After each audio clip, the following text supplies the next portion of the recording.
Bonjour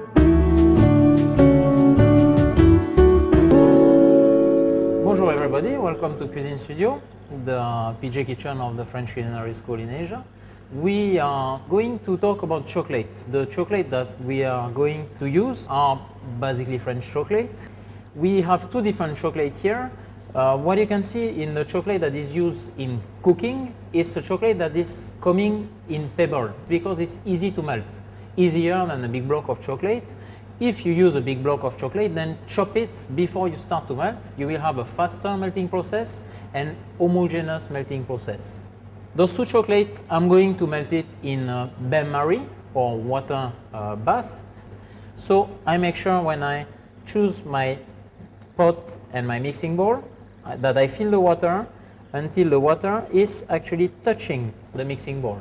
Then I'm going to scoop inside my chocolate. So this would be the Valrhona chocolate. The second chocolate, exactly the same thing. I have a different mixing bowl, I have a different saucepan. Anytime looking at it, I'm going to make sure that the water touches the bottom of my mixing bowl. Once I heat up the water, not boiling but simmering, I'm going to lower the heat and melt my chocolate slowly.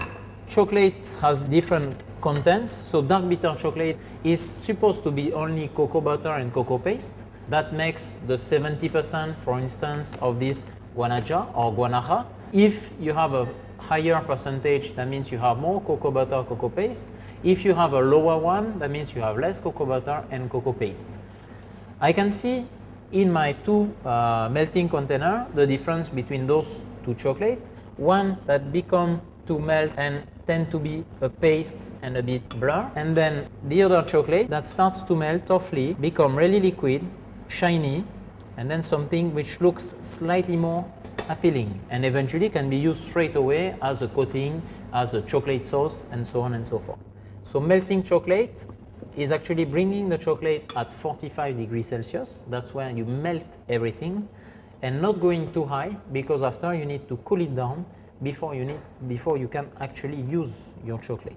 So I can see the difference of melting of those two chocolate, with one which is a bit thick and one which is actually really liquid. So I will stop the water.